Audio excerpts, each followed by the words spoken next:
Sahabat Oase Rohani Katolik yang terkasih, salam damai, salam sehat dan sukacita dalam Kristus. Senang sekali saya Teresa Wina bisa menjumpai kembali Anda pada Oase Rohani Katolik hari ini.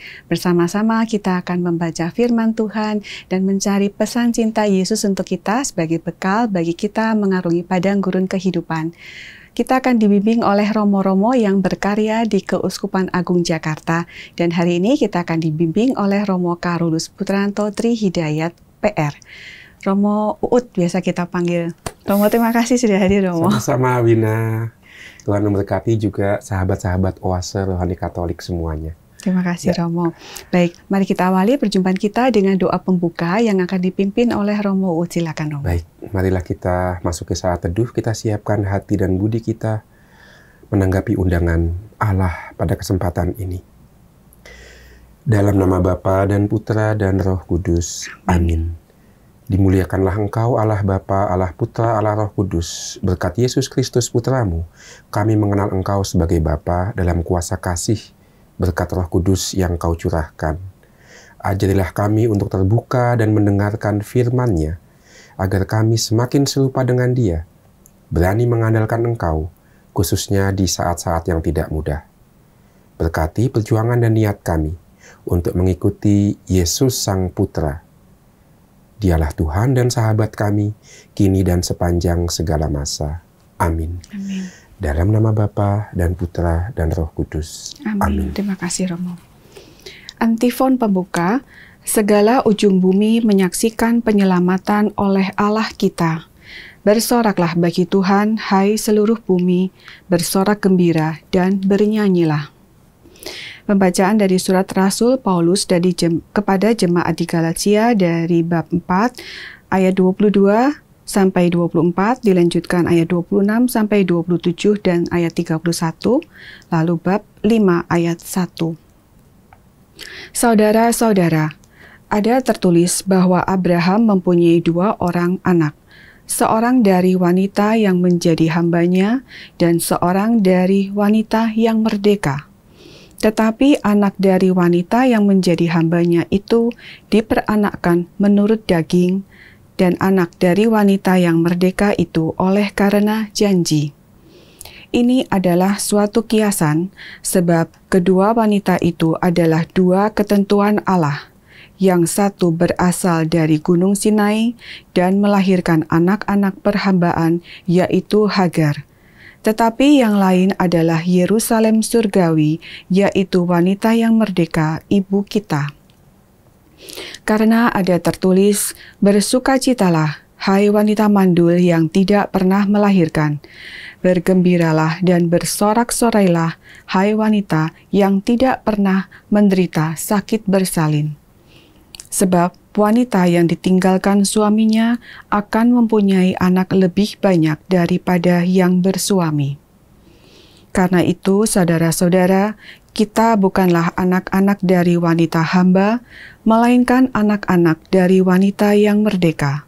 Sebab Kristus telah memerdekakan kita, supaya kita benar-benar merdeka. Karena itu, berdirilah teguh dan jangan tunduk lagi di bawah perhambaan. Demikianlah sabda Tuhan. Syukur kepada Allah. Kita tanggapi dengan Mazmur tanggapan referen terberkatilah nama Tuhan untuk selama-lamanya. Terberkatilah nama Tuhan untuk selama-lamanya. Pujilah, hai hamba-hamba Tuhan, pujilah nama Tuhan. Kiranya nama Tuhan dimasyurkan sekarang dan selama-lamanya. Terberkatilah nama Tuhan untuk selama-lamanya. Dari terbitnya matahari sampai pada terbenamnya, terpujilah nama Tuhan. Tuhan tinggi mengatasi segala bangsa, kemuliaannya mengatasi langit. Terberkatilah nama Tuhan untuk selama-lamanya. Siapakah seperti Tuhan Allah kita yang diam di tempat tinggi, yang merendahkan diri untuk melihat ke langit dan ke bumi? Ia menegakkan orang yang hina dari dalam debu dan mengangkat orang yang miskin dari lumpur. Terberkatilah nama Tuhan untuk selama-lamanya. Sahabat Oase Rohani Katolik yang terkasih, mari kini kita siapkan hati untuk mendengarkan Injil Suci, diawali dengan bait pengantar Injil. Haleluya. Haleluya. Hari ini dengarkanlah suara Tuhan dan janganlah bertegar hati. Haleluya. Tuhan bersamamu Dan bersama rohmu, Inilah Injil Suci menurut Lukas. dimuliakanlah Tuhan. Sekali peristiwa Yesus berbicara kepada orang banyak yang mengerumuni dia. Katanya, angkatan ini adalah angkatan yang jahat. Mereka menuntut suatu tanda. Tetapi mereka tidak akan diberi tanda selain tanda Nabi Yunus. Sebab sebagaimana Yunus menjadi tanda bagi orang-orang Niniwe, demikian pula lah Anak Manusia akan menjadi tanda bagi angkatan ini. Pada waktu penghakiman, Ratu dari Selatan akan bangkit bersama orang dari angkatan ini, dan ia akan menghukum mereka. Sebab Ratu ini datang dari ujung bumi untuk mendengarkan hikmat Salomo. Dan sungguh, yang ada di sini lebih daripada Salomo. Pada waktu penghakiman, orang-orang Niniwe akan bangkit bersama angkatan ini, dan mereka akan menghukumnya, sebab orang-orang Niniwe itu bertobat waktu mereka mendengarkan pemberitaan Yunus. Dan sungguh, yang ada di sini lebih daripada Yunus. Demikianlah sabda Tuhan. Terpujilah Kristus. Baik sahabat Oase Rohani Katolik yang terkasih, mari kini kita bersama-sama menggali inspirasi iman. Dari bacaan pertama dulu, Romo Uut, ada apa ini Romo? Kita bisa belajar apa Romo? Iya, terima kasih Wina. Dari bacaan pertama ada 2 inspirasi paling tidak yang bisa kita renungkan. Inspirasi pertama adalah dari surat Rasul Paulus kepada jemaat di Galilea. Yang pertama, kita diminta untuk menyadari dan kemudian menghargai martabat baptisan kita. Seperti sudah kita dengarkan tadi, kita ini setelah pembaptisan dilahirkan kembali sebagai anak-anak Allah. Kita dimerdekakan ya dari hukum menurut Santo Paulus ya. Maka menarik Santo Paulus menggunakan sebuah kiasan ya, bahwa kisah Abraham dengan Hagar, Abraham dengan Sarah, itu adalah bisa dikatakan antisipasi untuk nanti kisah tentang Israel dan kisah tentang gereja. Ini yang namanya kiasan, atau dalam bahasa teknisnya tipologi ya. Jadi Hagar itu adalah tipe, tupos, artinya model untuk Israel di masa Paulus, dan Sarah itu adalah model untuk gereja di masa Paulus ya. Seperti halnya Hagar itu adalah seorang budak, melahirkan anak-anak di bawah perbudakan, itu melambangkan Israel, anak-anak di bawah hukum. Sarah itu orang bebas, melahirkan juga anak-anak bebas, yaitu Iskak ya, melambangkan antisipasi tipe model untuk gereja yang melahirkan anak-anak kemerdekaan, anak-anak bebas berkat baptisannya. Nah itu yang mau disampaikan oleh Santo Paulus. Maka dengan pernyataan itu kita bisa belajar dari Santo Paulus untuk menghargai martabat baptisan kita, bahwa kita itu dilahirkan sebagai orang yang bebas, orang yang merdeka, orang yang hidup baik bukan semata-mata karena apa kata orang. Hidup baik bukan karena semata-mata hukum mewajibkan begitu. Nah, itu sudah kita lewatin. Sebagai orang yang dibaptis, kita tahu mengapa kita harus ini dan harus itu. Semata-mata karena kasih. Maka di balik setiap tindak tanduk kita, motivasi utamanya adalah cinta, adalah kasih. Dan seperti yang juga Santo Paulus mengatakan, kasih adalah penggenapan hukum Taurat. Bukan melawan ya, tapi penggenapan. Maka di balik semua hukum itu kan sebenarnya ada keinginan untuk berbuat baik kepada yang lain. Di balik semua hukum sebenarnya motivasi utamanya adalah kasih. Beda loh melaksanakan sesuatu karena kewajiban semata dan karena kasih ya, karena takut juga ya. Karena takut dinilai orang atau karena supaya dinilai orang baik. Beda dengan berbuat sesuatu karena semata-mata karena kasih. Saya punya pengalaman menarik terkait dengan ini. Oke. Suatu ketika saya naik Gojek. Naik Gojek itu saya dari Cempaka Putih mau ke daerah Tomang ya. Daerah Tomang itu parokinya apa ya? Maria Bunda Karmel ya. Ada MBK, ada Grogol. Iya. Maria Tomang. Bunda Karmel berarti. Oh, yang oke. MBK, karena saya akan mengajar para katekis di sana. Nah, ketika sudah sampai tempat tertentu saya lupa gitu, driver Gojeknya bilang, "Aduh, Pak, maaf Pak, saya boleh nggak nurunin Bapak di tengah jalan karena saya lupa, saya harus jemput adik saya di Salemba, di Matraman." Waduh, saya kan agak emosi juga ya, tapi ya saya mikirkan adiknya itu perempuan, maka harus dijemput oleh kakaknya, dan waktu itu sudah jam 6, udah jam 6 sore Gelap. menjelang malam kan ya, maka nggak tega juga ya. Udah saya katakan begini, "Ya udah deh Pak, antar saya ke daerah yang memang ke tempat tujuan saya, nanti ketika sudah agak dekat saya turun deh, Bapak bisa ngantar adiknya Bapak deh gitu kan ya." Oke Pak, terima kasih. Tapi begitu mau menyetop dan menurunkan saya, Bapak itu bilang, "Nggak jadi deh Pak, nggak jadi. Saya nganterin Bapak sampai tempat tujuan deh. Ini tanggung jawab saya," katanya. Wih, saya dari marah jadi kagum malah ya kan. Wah, hebat juga Bapak ini ya. Memang sih duitnya nggak seberapa ya, tetapi bahwa dia kemudian berpikir tanggung jawab. Dan memilih untuk mengantar saya.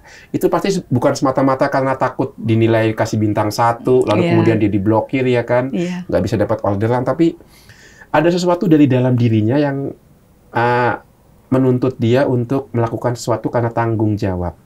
Dan tanggung jawab itu kan berarti apa? Berarti dia memperhatikan klien, memperhatikan saya sebagai penumpangnya. Nah, tanggung jawab itu kan bukti konkret dari kasih ya. Saya tidak mau orang ini sedih, saya tidak mau penumpang saya kecewa, dan jangan-jangan karena dia mungkin buru-buru juga ya, maka saya punya tanggung jawab mengantar saya, kliennya untuk ke tempat tujuan. Melayani sampai selesai gitu Melayani sampai selesai. Ya. Itu bukan semata-mata karena takut, bukan semata-mata karena kewajiban, tapi ada panggilan dalam diri si driver Gojek ini, sebuah tanggung jawab, melaksanakan tugas sampai tuntas, sehingga saya yang menjadi kliennya, menjadi penumpangnya, juga bisa sampai dengan selamat. Itu contoh sederhana dari kasih yang tidak dilawankan dengan hukum, tetapi ketika ada motivasi kasih, itu bisa keluar ungkapan-ungkapan seperti tadi, tanggung jawab gitu ya, tidak mau menelantarkan orang lain ya. Itu inspirasi pertama, bahwa kita sebagai orang yang dibaptis juga diundang untuk melaksanakan segala sesuatu dengan tanggung jawab, bukan semata-mata karena hukum kewajiban, tapi ada kasih di baliknya, karena kita lebih dahulu dikasihi. Nah, itu yang pertama. Lalu inspirasi yang kedua adalah surat kepada umat di Galatia ini mengingatkan kita, tadi sudah saya katakan, kita ini anak-anak yang dibebaskan dari hukum. Supaya apa? Supaya kita bisa melaksanakan semuanya berdasarkan kasih, karena kita dilahirkan oleh Bunda Gereja. Maka Sarah itu adalah lambang untuk gereja.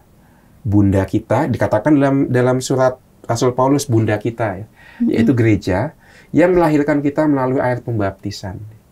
Tetapi untuk inspirasi yang kedua ini, Bunda Gereja mengingatkan kita kembali pada Bunda Maria.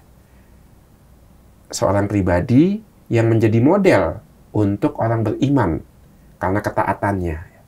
Maka tidak heran dalam Mazmur Tanggapan yang baru saja kita daraskan, di ayat terakhir itu ada kutipan dari Kidung Maria ya. Ia menegakkan orang yang hina dari dalam debu dan mengangkat orang yang miskin dari lumpur ya. Ini kan dikutip dalam Kidung Maria ya. Dalam Kidung Maria kita juga menemukan ungkapan yang sama. Allah yang Maha Tinggi menegakkan orang yang hina dan menurunkan orang yang sombong dari tahta. Ya, itu Kidung Maria. Maka inspirasi yang kedua dari bacaan pertama adalah peran Bunda Maria dalam hidup kita, orang yang beriman. Peran Bunda Maria dalam langkah hidup kita, anak-anak yang dilahirkan oleh gereja berkat sakramen baptis. Maka bagaimana kita bisa hidup sebagai anak-anak yang bebas? Nah, itu pertanyaannya. Itu dia. Ya, kita punya model Bunda Maria. Ya, ikutilah Bunda Maria. Bunda Maria kan juga sebenarnya agak terpaksa dalam tanda kutip ya ketika dia menerima kabar dari malaikat Tuhan ya. Bebas kan biasanya kalau kita bebas itu adalah ya maunya kita bagaimana persis gitu itu ya. Kebebasan kita identikan dengan apa mau kita ya. Dan kurang lebih Bunda Maria menghadapi situasi yang sama. Maunya dia sih ya bersama Santo Yusuf ya, hidup sebagai istri yang baik dan seterusnya. Tetapi maunya Maria itu kemudian seperti berhadapan dengan maunya Allah. Ya, Allah kan mengatakan kau akan mengandung. Maka Maria agak, gimana gue bisa mengandung? Bagaimana saya bisa mengandung? Aku tidak mengenal laki-laki. Tidak mengenal laki-laki artinya sebenarnya belum hidup seperti suami istri. Maka Maria bertanya itu bagaimana itu mungkin terjadi? Ini sebenarnya juga muncul dari tidak hanya bertanya tapi juga agak protes juga dia. Ini kok ujuk-ujuk datang ngasih tugas gimana sih Tuhan gitu kan? Tapi malaikat mengatakan roh Allah yang maha tinggi akan melayang-layang di atasmu, mengingatkan kita akan kitab Kejadian ya. Ketika Allah menciptakan, roh Allah melayang di atas air. Maka nanti cara engkau mengandung itu seperti penciptaan.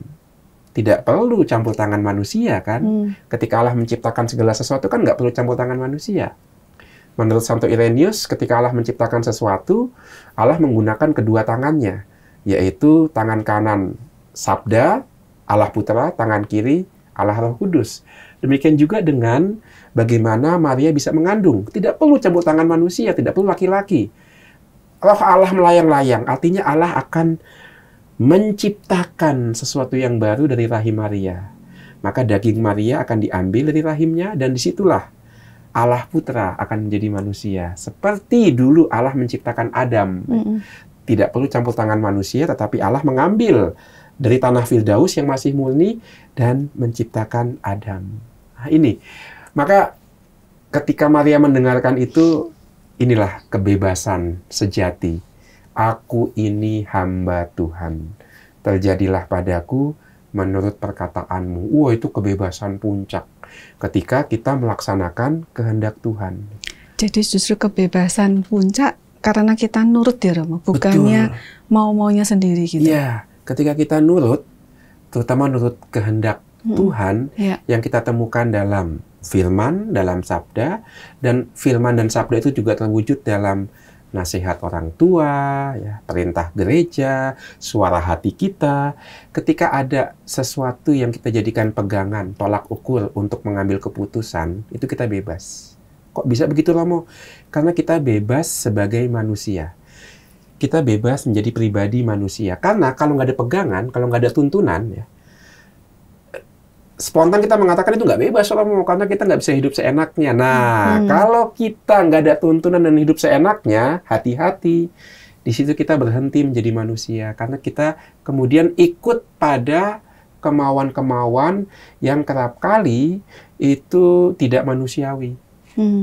Kecenderungan-kecenderungan yang berasal dari bisa jadi sisi-sisi hewani kita yang merupakan pemberian dari nenek moyang kita, evolusi kita dari zaman dulu. Nah, ada teori yang mengatakan otak kecil kita itu adalah sisa-sisa dari dunia kebinatangan dari mana kita datang, ya kan? Tapi juga menurut kitab Kejadian kan kita diciptakan di waktu yang sama dengan penciptaan hewan. Maka dengan kata lain ada sisi-sisi kehewanan kita tuh. Kita emosi, kita marah, kita mau berbuat kekerasan, ya kan? Dan nafsu-nafsu lainnya, itu kan sisa-sisa kehewanan kita. Nah, hati-hati kalau tidak ada tuntunan, ya, kita berhenti jadi manusia, kita akhirnya ngikutin saja nafsu-nafsu itu. Yang kalau nggak salah di Tata Prene Kristen terbaru kan, nafsu-nafsu yang tidak teratur gitu ya, kata-kata itu ya, Rom? Betul, ada istilah nafsu-nafsu yang tidak teratur, ya. Terus di mana kebebasannya kalau kita malah diperbudak oleh nafsu-nafsu itu, ya kan? Maka nafsu-nafsu itu kalau kita turuti, ya, membuat kita tidak manusiawi, membuat kita budak dari nafsu kita. Maka antara hidup berdasarkan tuntunan, bisa hati nurani di situ, bisa ajaran gereja, bisa kehendak Allah, bisa kebijaksanaan yang kita terima dari orang tua maupun dari masyarakat. Itu membantu kita menjadi lebih manusiawi dan itu membebaskan kita. Bebas dari apa? Bebas dari nafsu-nafsu yang tidak teratur dan bebas untuk melakukan sesuatu yang baik untuk orang lain dan untuk perkembangan diri kita. Maka itu kebebasan ya, menjadi semakin manusiawi atau bahasa teologinya bebas sebagai anak-anak Allah. Modelnya Bunda Maria. Bunda Maria bebas apa enggak? Makhluk paling bebas saya rasa ya. Dia bebas sekali ya. Dia tidak mengikuti kemauannya sendiri. Dia bisa mengatakan tidak juga untuk ambisinya. Anakku harusnya seperti ini, tidak. Maria adalah pribadi yang paling bebas. Pribadi manusia yang paling bebas. Karena dia bisa mengatakan, aku ini hamba Tuhan, terjadilah padaku menurut perkataanmu. Maka di situ letak kebebasan Maria. Terima kasih Romo. Memberikan kita gambaran baru tentang kebebasan. Kebebasan yang apa tadi Romo bilang? Kebebasan sesuai dengan kehendak Allah. Kehendak Allah, ya. Baik, mari sahabat Oase Rohani Katolik Bekasi, kita endapkan dulu apa yang sudah disampaikan oleh Romo Uut, kebebasan sesuai dengan kehendak Allah. Kita akan lanjutkan lagi pembahasan kita di sesi yang kedua.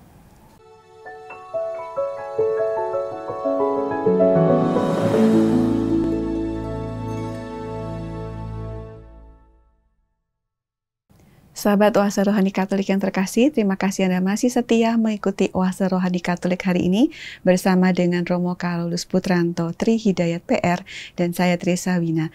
Bagi Anda yang ingin menyampaikan pesan ataupun masukan yang lain, silakan di email ke ork.kaj2021@gmail.com atau ke WhatsApp nomor 0881 0251 33438. Baik, mari kita lanjutkan lagi pembahasan kita. Romo Uut, sebelum membahas bacaan Injil, boleh nggak? Tadi Romo ada sebutkan di yang bacaan pertama itu Hagar adalah Israel, Sarah adalah gambaran gereja. Dua hal itu penjelasannya bagaimana, Romo? Betul. Ini kan Paulus konteksnya ya, dan Paulus ternyata ketika dia melayani di Galilea itu ada pewarta-pewarta dari Yerusalem yang tanpa izin Paulus, itu mewartakan Injil yang berbeda dengan Paulus, yaitu kamu akan selamat kalau ikut hukum, kamu akan selamat kalau disunat, kamu akan selamat kalau beri ibadat ke bait Allah. Ini kan satu, nggak sopan ya. Jemaat di Galatia yang diriin siapa? Paulus. Mbok ya kalau mengajar ke situ, kulonuwun dulu ke Paulus, minta izin dulu. Dan Paulus juga bisa menseleksi kan ajarnya kayak gimana. Ini enggak, datang di Yerusalem. Kemungkinan besar jemaat Kristen Yahudi di bawah kepemimpinan Yakobus, saudara Tuhan ya. Lalu ke Galatia nggak izin Paulus, ujuk-ujuk langsung mengatakan, kamu kalau jadi Kristen tuh harus kayak yang di sana di Yerusalem, ikuti sunat, ikutin Taurat. Iya, itu untuk orang Kristen Yahudi yang masih hidup dengan budaya Yahudi Yerusalem. Galatia kan beda konteksnya. Galatia adalah orang Kristen non-Yahudi yang background-nya budaya Yunani.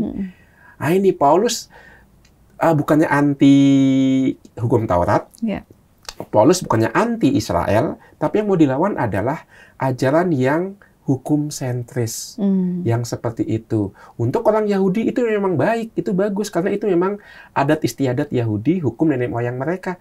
Tapi tolong jangan paksakan itu ke jemaat budaya yang lain ya.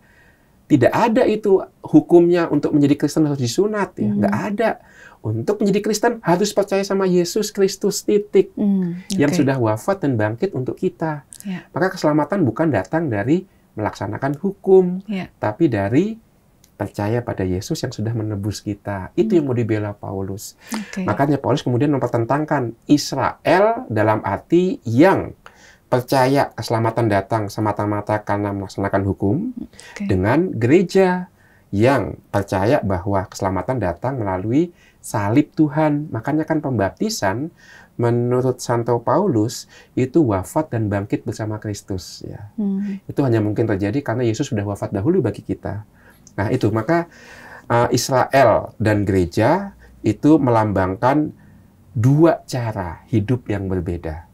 Cara hidup taat pada hukum untuk selamat, dan cara hidup menerima kasih Tuhan yang turun dari salib Yesus. Nah, ini dua cara yang berbeda.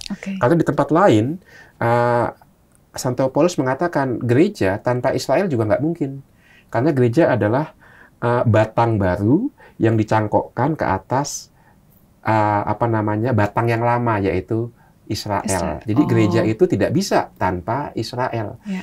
Gereja adalah tunas yang baru yang dicangkokkan ke atas batang yang lama, yaitu Israel. Nah, itu sebabnya dalam iman kita, kitab orang Israel, kitab orang Yahudi, yaitu Perjanjian Lama, itu bagian dari kitab suci kita ya. Itu seperti batang lama, dan kemudian Perjanjian Baru dicangkokkan ke dalam Perjanjian Lama, jadi satu ya kan? Itu sebabnya disebutnya baru ya, Romo, itu Perjanjian ya, baru. karena dicangkokkan ke atas batang yang lama. Nah, itu maka kita bisa dikatakan gereja adalah Israel yang baru ya. Karena apa yang kita imani itu sebenarnya sudah diwatakan oleh para nabi. Apa yang kita imani adalah penggenapan dari apa yang ada di Perjanjian Lama. Sayangnya, menurut Paulus ya, orang Israel tidak bisa lepas dari pelaksanaan hukum sebagai hukum. Sayangnya itu kan dikritik oleh Tuhan Yesus ya. Hukum dilaksanakan karena ada motivasi. Motivasinya apa ya? Sekarang kalau kamu melaksanakan Sabat, tapi ketika pada hari Sabat kambingmu mau masuk ke sumur, tenggelam ke sumur, apa yang kamu buat? Menyelamatkan kan kambingnya supaya nggak masuk ke sumur ya. Padahal hari Sabat loh. Nah, sekarang ada orang sakit di hari Sabat. Boleh nggak disembuhkan? Nggak boleh, kata orang Yahudi. Lah, sekarang kamu menyelamatkan kambing. Saya menyelamatkan manusia dari Sabat. Mana yang lebih tinggi, kambingmu atau manusia ini? Nah, itu cara Yesus untuk menafsirkan hukum secara baru, yaitu di balik setiap hukum ada kasih. Itu dari pertanyaan tadi ya. Israel sama gereja kok berbeda? Ya, berbeda melambangkan dua cara. Hidup berdasarkan hukum. Satu semata-mata hukum, yang lain di balik hukum ada kasih. Itu. Maka Israel adalah batang lama, gereja adalah batang yang baru. Melaksanakan hukum karena kasih. Itu. Baik. Ya. Kita lanjutkan lanjutkan sekarang ke Injil. Nah, sebenarnya Injil hari ini juga bisa kita kaitkan tuh dengan perbincangan kita terkait perintah kasih tadi itu ya. Karena Israel semata-mata terpaku pada hukum, ya, maka mereka minta bukti. Ya. Hukum, ya tahu ya, kalau berhenti pada masalah hukum, sidang, hukum kan nanti ujung-ujungnya kan ada persidangan, ada hakim, ada saksi, terus ada dalam kasus persidangan ada bukti-bukti. Ya itu, kalau semua dikembalikan kepada hukum, ya akhirnya tuntutannya bukti.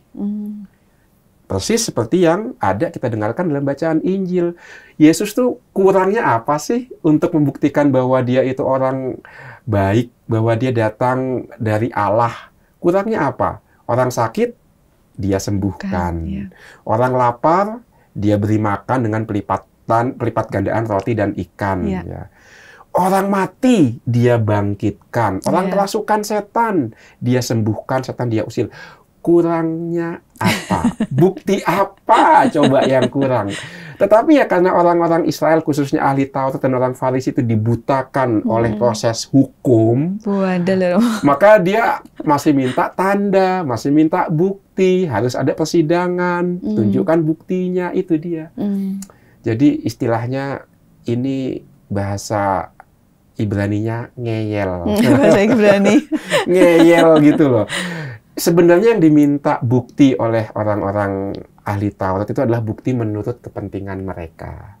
Bukti yang bisa membenarkan sikap dan posisi mereka. Ya kalau begitu ya nggak bisa ya. Itu Yesus nggak bisa memberikan bukti yang sesuai dengan... tidak ada. Iya, nggak ada. Karena melemahkan Yesus kan nggak ada. Melemahkan Yesus, dan itu sesuai dengan kehendak mereka. Itu sebabnya mengapa dalam Injil Lukas, istilah yang aslinya meminta tanda, itu istilah aslinya sebenarnya mencobai. Jadi meminta tanda itu artinya mencobai. Dan kita tahu siapa yang mencobai Yesus dalam Injil. Siapa yang mencobai Yesus? Iblis. Nah, itu dia. Maka lihat bagaimana Lukas menggunakan istilah itu ya. Bahwa dengan istilah mencobai yang digunakan juga untuk iblis, sebenarnya Lukas menunjuk bahwa Orang-orang seperti ahli Taurat, seperti orang-orang Yahudi yang menuntut tanda dari Yesus itu sebenarnya kaki tangannya iblis. Ya. Karena Yesus sudah melakukan semuanya, tapi masih minta bukti, masih nggak percaya, masih ngeyel. Ini artinya apa? Di mulut percaya sama Tuhan, tapi hatinya tidak mencintai Tuhan. Itu terus mau cari cara untuk jatuhin gitu ya, Romo? Cari cara untuk menjatuhkan. Maka yang tanda yang dituntut itu sebenarnya untuk membenarkan dirinya sendiri, ya itu. Itu sebabnya mengapa Yesus mengatakan hanya ada 2 tanda untuk orang ini. Yuk baca kitab Perjanjian Lamamu, ya.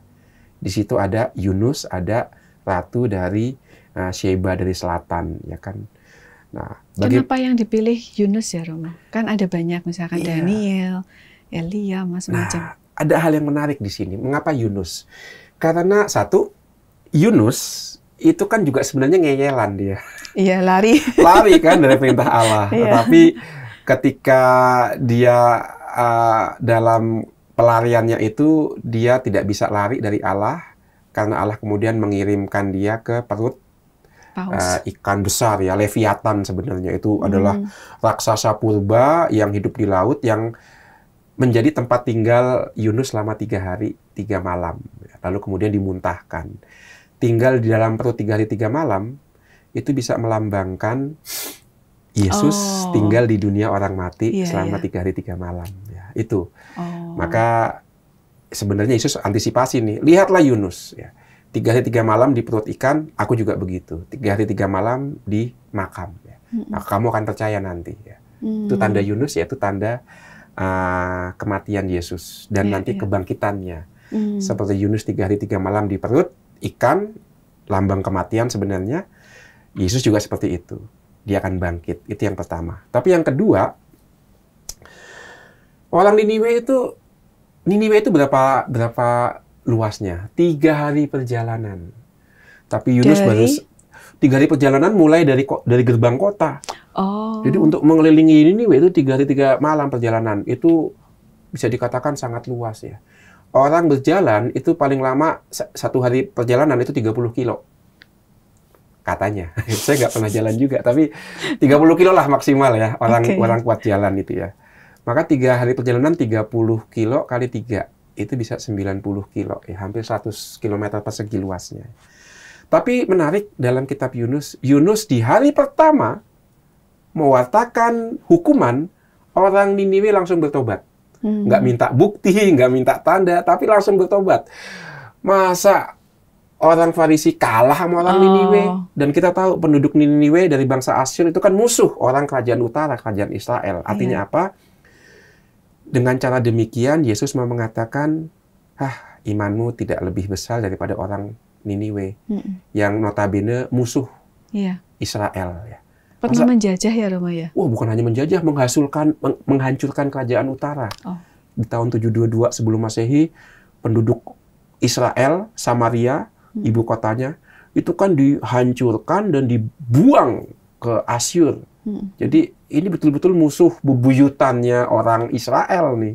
Karena pernah menghancurkan saudara mereka, 10 suku yang ada di utara, dan membuang ke Asyur. Itu kan musuh bebuyutan. Nah, bayangkan musuh bebuyutan aja punya iman sekuat itu. Kamu nggak ada apa-apanya. Itu kan mau menerbitkan rasa malu sebenarnya. Ini ya, tegas banget gitu ya. Tegas banget itu, ya. Itu yang pertama, mengapa Niniwe, mengapa Yunus, ya. Lalu yang kedua, ratu dari Sheba. Ratu dari kemudian dari Ethiopia, ya. Datang untuk mendengarkan Salomo. Salomo itu terkenal karena kebijaksanaannya, wisdomnya. Jauh-jauh dari Ethiopia datang untuk mendengarkan Salomo. Dan sekarang kamu mendengarkan aku yang tidak hanya dengan perbuatan tapi kata-kataku punya kekuatan, kamu masih nggak percaya, ya. Itu seperti orang kelaparan di lumbung padi. Orang kelaparan di lumbung beras, ya. Salomo itu kan puncak kebijaksanaan Israel. Di sini ada yang lebih besar daripada Salomo dan kamu nggak percaya. Ya, itu seperti kita kelaparan dikasih ayam panggang renyah dengan tepungnya yang masih ada asapnya, tapi kita tolak. Kurang lebih seperti itulah ahli Taurat dan orang Farisi orang Yahudi yang tidak mau mendengarkan Yesus. Maka karena mereka dibutakan oleh hukum, semuanya harus ada bukti, lupa bahwa manusia tidak hanya dengan intelektual, tapi juga ada rasa. Itu, Yesus menyentuh rasa dengan cinta. Dan yang sebenarnya juga menggenapi hukum juga kan. Tapi kalau sudah pokoknya, nah itu susah. Ngeyelan itu susah. Maka betul, dosa melawan Roh Kudus adalah keras kepala. Tidak bisa terbuka pada hal yang baru, juga hal yang sebenarnya menyelamatkan. Kalau sudah mengatakan pokoknya, ya udah susah untuk diselamatkan. Nggak bisa diajak ngomong sudah. Nggak bisa diajak ngomong. Itu. Ya, baik. Terima kasih Romo Uut untuk banyak. Sangat menarik mendengarkan cerita Romo, seolah kayak mendengarkan cerita gitu. Tapi boleh gak kasih sedikit kesimpulan atau penutup atau pesan untuk kita menghidupi harian kita dari dua bacaan ini, Romo? Ya, dari dua bacaan ini saya mengenimba inspirasi dari hidup Bunda Maria itu sendiri, yang dalam kerendahan hatinya, dalam kesederhanaannya, mampu mengatakan, terjadilah padaku menurut perkataanmu. Kita mohon rahmat Tuhan, kita memiliki keterbukaan yang sama seperti Bunda Maria. Mengabaikan egoisme kita, mengabaikan sikap pokoknya aku, berubah menjadi apa rencanamu ya Allah dalam langkah hidupku.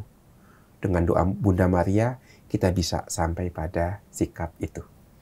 Amin. Semoga Romo. Ya. Baik, terima kasih. Baik, mari kita segera tutup Oase Rohani Katolik hari ini dengan doa penutup ya Romo, dan mohon berkat. Ya. Mari kita kembali memasuki saat teduh. Dalam nama Bapa dan Putra dan Roh Kudus. Amin. Allah Bapa di surga, syukur untuk firman-Mu. Sebagaimana dalam penciptaan Engkau menciptakan segala sesuatu dengan firman-Mu, maka ya Tuhan, jadikanlah kami ciptaan yang baru dengan firman yang sudah kami dengarkan dan kami renungkan, mengikuti teladan Bunda Maria yang melahirkan bagi dunia Adam yang baru untuk keselamatan kami. Dialah Tuhan dan pengantara kami, kini dan sepanjang segala masa. Amin. Tuhan bersamamu. Dan bersama rohmu. Semoga kita, keluarga kita, aktivitas kita, dan segala hal baik yang Tuhan rencanakan kepada kita, mendapatkan pelindungan, tuntunan, dan berkat dari Allah yang Maha Kuasa, Bapa dan Putra dan Roh Kudus. Amin. Terima kasih Romo. Ya, sama-sama Vina. Semoga Tuhan memberkati semua tugas dan pelayanan Romo. Terima kasih. Kita ucapkan juga terima kasih kepada segenap pimpinan, pengurus, dan tim teknis Oase Rohani Katolik yang sudah mendukung hingga acara ini bisa berlangsung dengan lancar. Kepada semua sahabat Oase Rohani Katolik yang terkasih, semoga kita bisa menjadi manusia-manusia yang merdeka dengan mengikuti apa kehendak Allah. Sampai jumpa di edisi yang mendatang. Salam sehat dan sukacita dalam Kristus.